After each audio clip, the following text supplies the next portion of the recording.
Hello and welcome to another episode of Scott Reads Comics. Today we've got another banger of an issue to go over. Incredible Hulk King Size Annual number 5, published in 1976 by Marvel Comics. This one features some pretty awesome cover copy. All new Marvel Comics group in combat with the sixth most savage foes of all.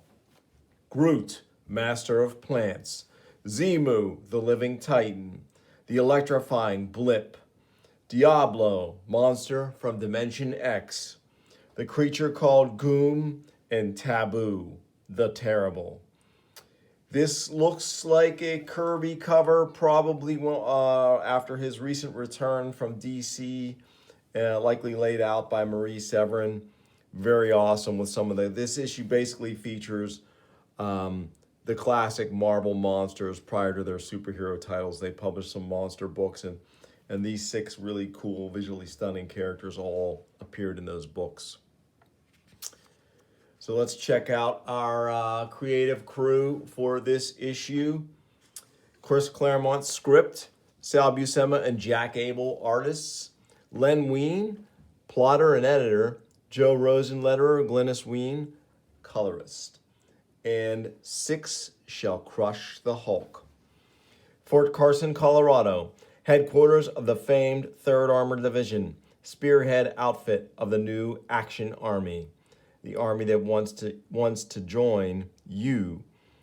Though when a recruit gets promised action, one wonders if this was precisely what the Pentagon had in mind. Great splash page here of the Hulk raging through this army unit and who futilely try to stop him. Tank shells and bullets equally incapable of penetrating the Hulk's emerald hide. And it goes on for a couple of pages here. The Hulk is essentially making mincemeat out of these U.S. forces. And finally here in this last panel on page 3, Coltrane, get on the radio to base. Patch into Valhalla Command. We've got to alert. No good, Colonel. Communications blacked out. Some kind of interference. If you want us to tackle the Hulk, sir, then we're going to have to do it on our own. But will they be on their own? Let's see. An interesting thought, Sergeant Coltrane. But luckily for you and your colonel, the Hulk has other ideas. Why do humans never listen? Hulk told humans Hulk did not want to fight, but stupid soldiers fought Hulk anyway. Everywhere Hulk goes, people hound Hulk, try to kill Hulk, when all Hulk wants is to be left alone. So here we see a nice transition of panels here. As Hulk lands, we get a view of him from inside some high-tech operation, maybe a ship or a base of some sort. And we can see he's being viewed on a Visiscreen here. And a strange alien voice. Nice work on the lettering here by our letterer Joe Rosen to sort of accentuate the strangeness of this voice.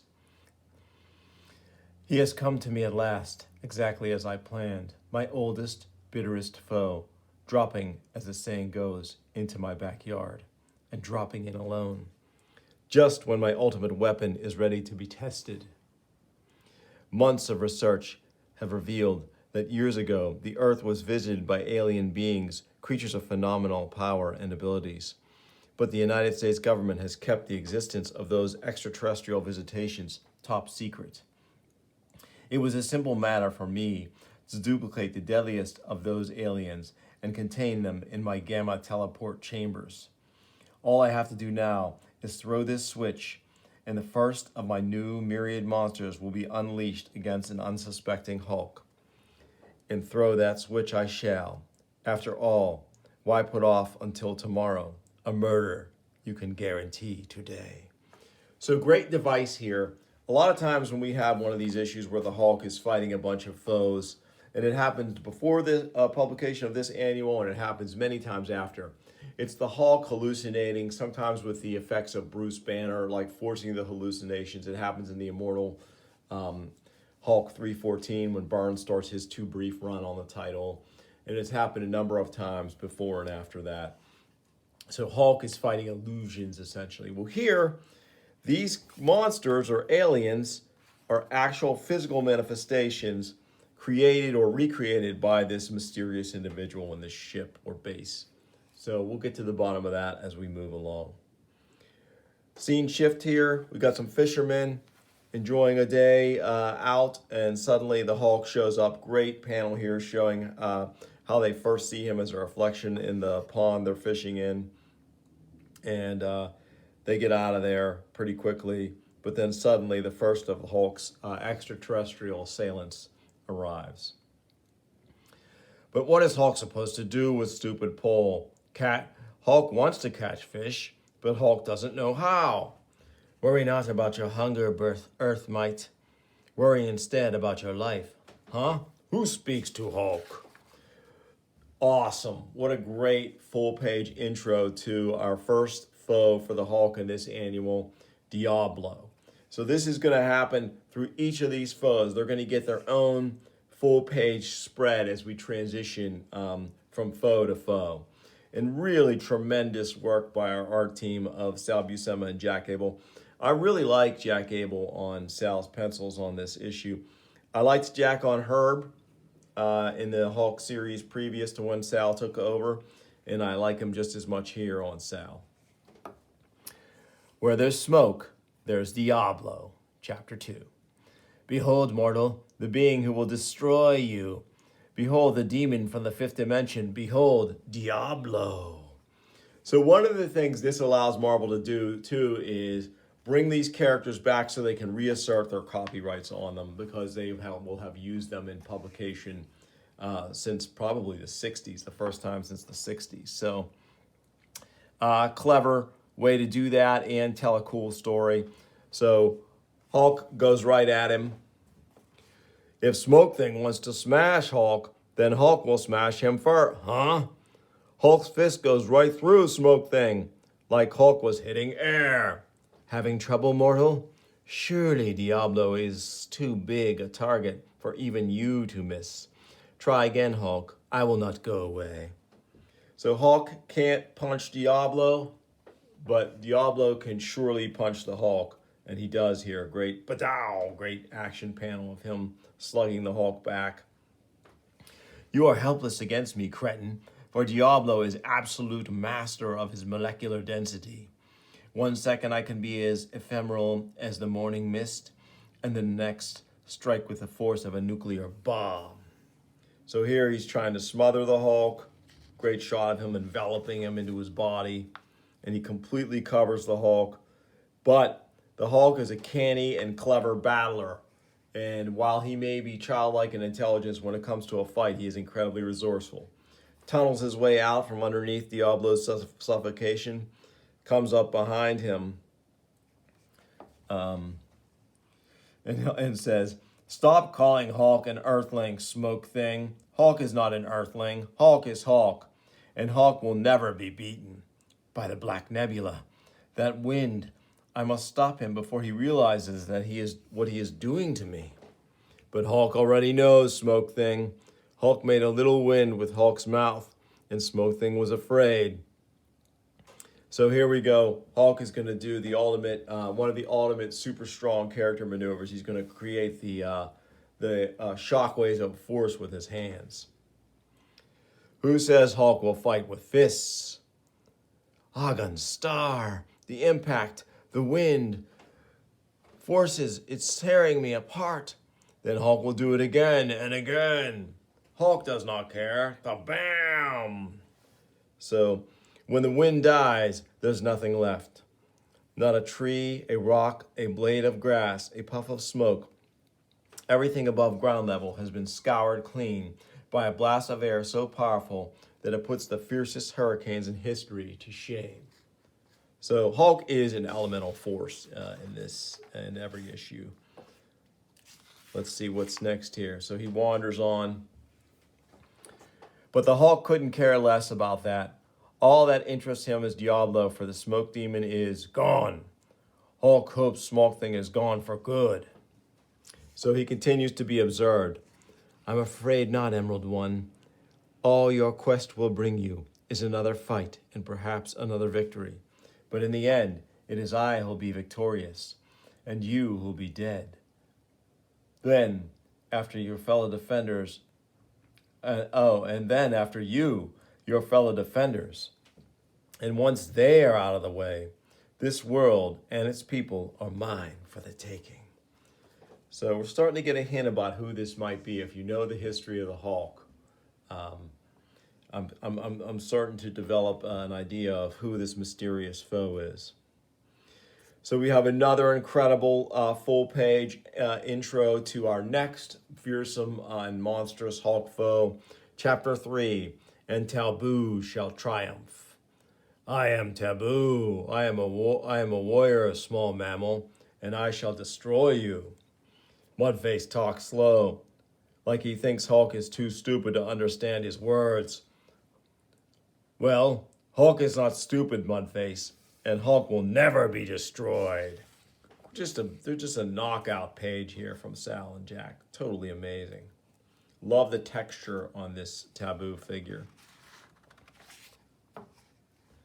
And again, I love the scale, like how they do the scale of the two figures here. Hulk is massive, but Taboo is a monster, and he's huge. So Hulk goes right at him. Plosh! Hulk does not know, but Hulk will keep hitting Mudface until Hulk finds out. Then we shall both be here forever, fool, and that is too long to wait, even for an immortal such as Taboo. Therefore, I shall end the farce quickly by covering you with mud, as I once covered the Earthling explorer, Louis Conrad. Only you will not escape alive. And they refer to Where Monsters Dwell, number 2, which is when he appeared many years ago. Pretty great. So here, Hulk's figure is completely enveloped in mud, but he breaks out. If Hulk will not be caged, then he must be smashed to a pulp. Bwop! So he hits him with his giant club-like fist.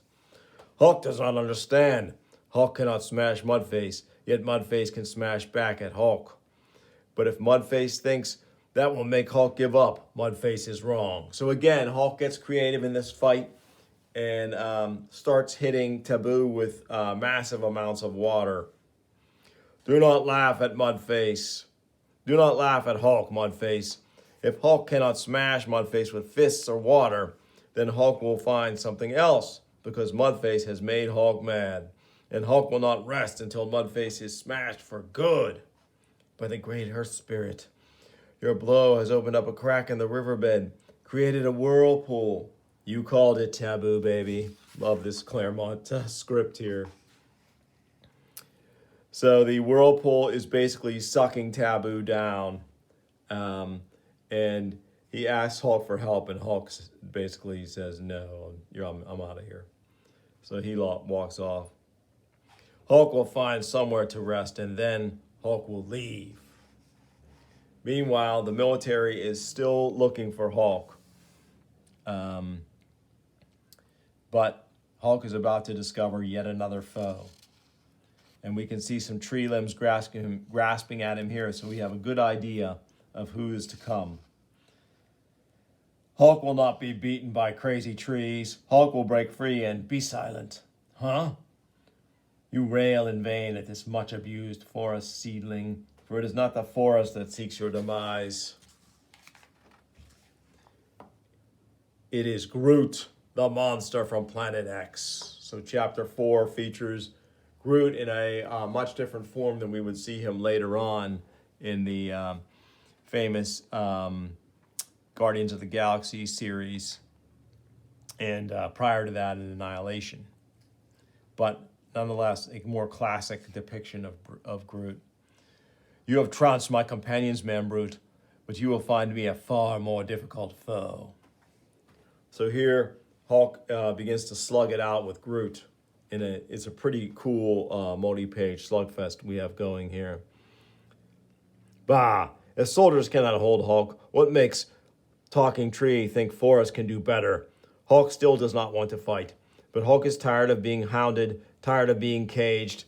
Hulk is tired of monsters trying to kill Hulk for no reason. Hulk is tired of you, Kathok. And then Groot strikes back, Badoom, with a massive backhand. Hulk is confused. Hulk hit Talking Tree as hard as Hulk could, but Talking Tree is still standing. Tree even hit Hulk back. Again, great panel here showing our scale difference between this classic Marvel monster and the Hulk. If Talking Tree is part of the ground, then Hulk will not smash Talking Tree. So once again, the Hulk uses guile to begin getting the upper hand on his foe here. Incredible! I had heard of your power, Hulk, but this? He literally uproots the ground underneath Groot and topples him. But great display of power here from Groot as he shoots a bunch of quills at the Hulk. But Hulk is able to rip up some ground and deflect them. Ha! What good are little bits of wood now, Talking Tree? And if rock will stop little bits of wood, then maybe it will hurt Talking Tree as well. Curse you, Earthling. Groot will not be beaten by such as you, not by you. So in this amazing 3-panel sequence here, the Hulk uses the pieces of this broken boulder that he used as a shield earlier to literally bash Groot into pieces and defeat him. So and not rack up another win for the Hulk in this one. So here we go. Hulk's moving on through the forest. Hulk does not like the forest anymore. Hulk will leave it now and go somewhere else where there are no soldiers and no trees that talk. But Hulk still feels tired, weak. Hulk cannot even leap like he should. So whoever is bringing these creatures against the Hulk is also somehow sapping him of some of his ability to escape the environment. And here he takes a hit from an unseen assailant who we're about to see. Not a dumb monster, Green One, but the fiercest being in all creation, huh? Hulk knew it. It is another dumb monster. Chapter 5. Silence, you insignificant human flea, for I am Goom, and I am power personified. This is just an absolutely amazing full-page introduction to Goom here. I love those cool glider wings and that impossibly large head. Just the very awesome proportions and color on this guy. He's totally great. Good job by Glynis Wein here on the colors. Once, before I came to enslave this backward planet, to have its weak and helpless people serve me for all time. My dream was thwarted then, but now I have returned stronger and deadlier than ever. And to show this pitifully defenseless humanity just how deadly Goom can be, I will give them an example by destroying the mindless, rampaging Hulk. So this was Tales of Suspense number 15 that Goom first appeared. They're referring back to that. Here, Hulk's crawling out of the ditch to fight him. And what will you smash, you green gargoyle? A pebble on a beach? An ant? Because when my molecular condenser beams strike you, monstrosity, those will be the only things small enough for you to fight. Hulk is shrinking. Great turn of circumstance here. Rather than a straight-up slugfest, Goom has other powers at his disposal when he shrinks Hulk down. An astute observation, Tiny One. For so long as the power of my will remains unbroken, you will remain the size of an earthly mouse, perhaps for all time. But Goom is nothing if not merciful, Hulk. I will crush you in my hand, a quick death, rather than let you suffer. Farewell, Hulk, eh? It's not Hulk who will suffer flying thing, because even when Hulk is tiny, Hulk will never give up. So he breaks Goom's grip. Great sequence here of Goom. His expression once of triumph, then of bemusement, finally of shock and awe as Hulk breaks his grip, even at his mouse-like size, and breaks his will as well. Pretty great. You're free, and you're growing, but how? This is impossible. My beams, my unbreakable will weren't enough to do the job, Goom. And where the Hulk is concerned, one chance is all a body gets. So Hulk returns to full size and starts to give it to Goom in spades here, whirling him around by the arm and then hurling him Fa-boom! Smash into a super hard surface. Monsters would not let Hulk leave with Hulk's friend after that. So Hulk knocked them all into Smoking Mountain. And if Flying Thing will not let Hulk alone now, Hulk will do the same to him. So nice panel here. It's just sort of a straight-on panel of them going at it, a blow for blow. Animal fool. Goom's power is more than yours could ever hope to be. Goom is invincible. Goom is in a lot of trouble. No. Oh, no. So Hulk beats him down, causes an avalanche that comes down on both of them with just the sheer ferocity of their brawl. And shakaw, Hulk emerges. And Goom is gone. Hulk is free. But where is Hulk? What happened? Hulk remembers now. Mountain fell on Hulk and Flying Thing. Hulk feels so tired. Hulk can hardly think, can hardly walk. What is happening to Hulk? What is happening to Forest? First air is hot, now it's cold. Before Hulk could see the sun, now the sun has gone away. There's a storm brewing and there's a lot of electricity in the air, and the Hulk is suddenly shocked by lightning over and over again. And this can only be the herald of the approach of another foe who we are about to meet now.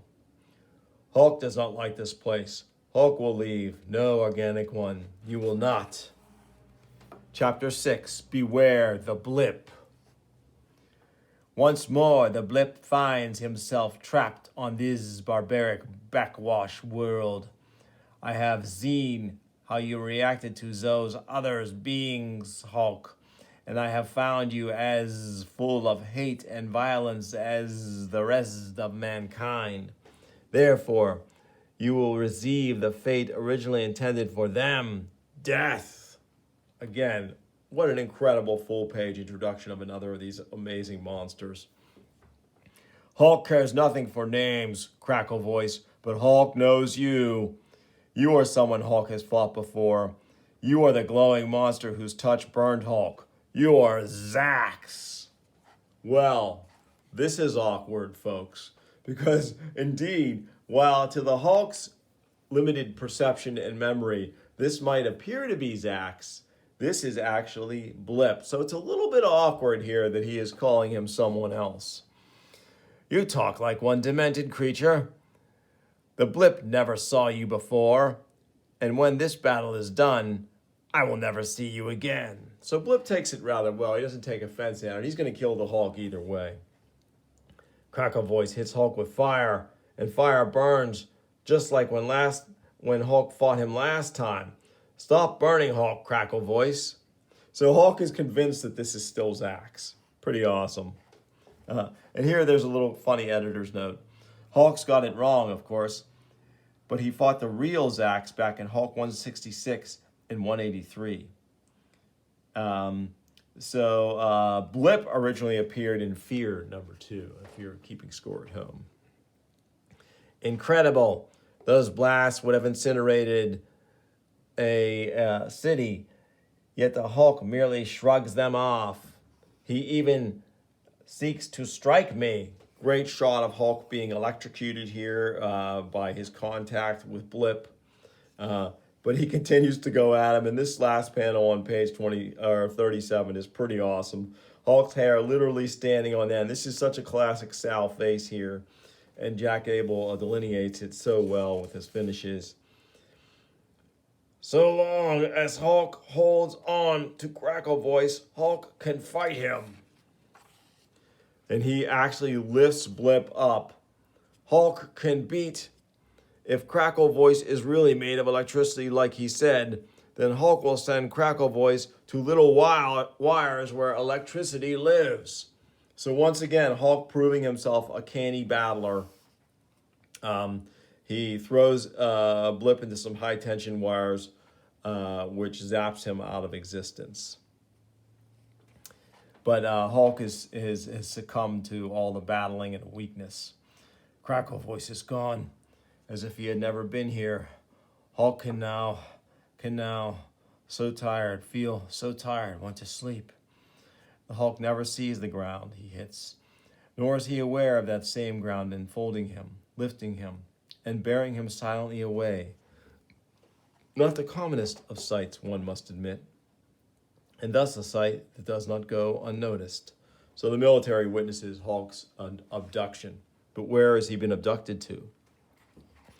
Welcome to the heart of the interference, Hulk. Not a gentle welcome at all. But then, we did say that this day was going to get worse. Though the Hulk has other ideas. Ground has turned against Hulk, too. Let Hulk go, Ground. Let Hulk go now.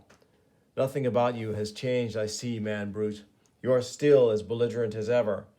Another voice, but this was one that Hulk knows. Do you, Hulk? You fought so much today. Could it be that you're just confused, tired? Hulk is tired, but not that tired. And if Voice does not let Hulk go, Hulk will make Voice regret it. Your move then, Hulk, because I'm not going to let you go. Not while you're alive, at any rate. Walls, machines, they're alive, grabbing Hulk, choking Hulk, and holding you there, helpless, prisoner. Theirs and mine. Hulk will break free, and then Voice will be sorry. And we now begin to see more clearly who this is.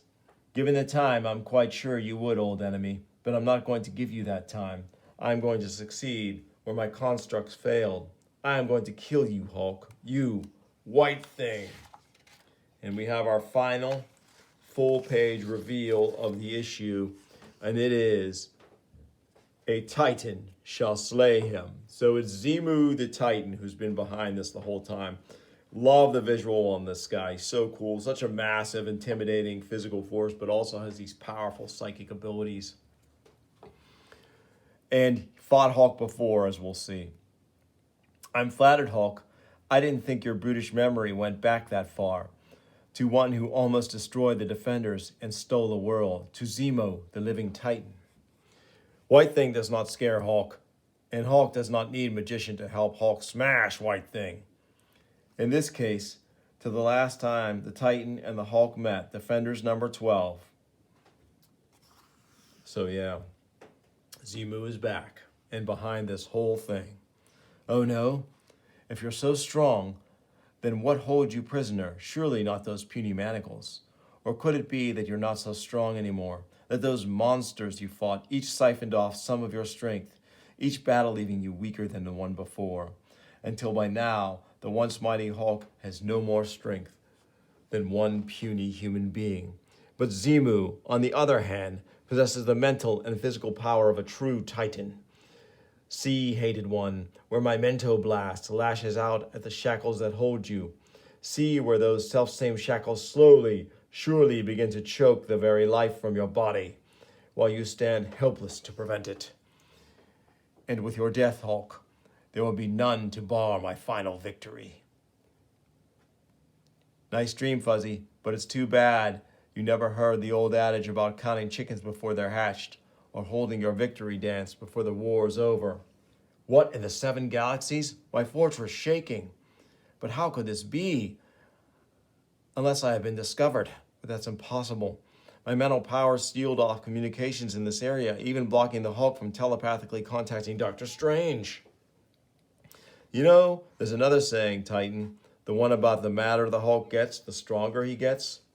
You really should have remembered that one, because you've made the Hulk madder than he's felt in years. White Thing! So Hulk smashes out and escapes.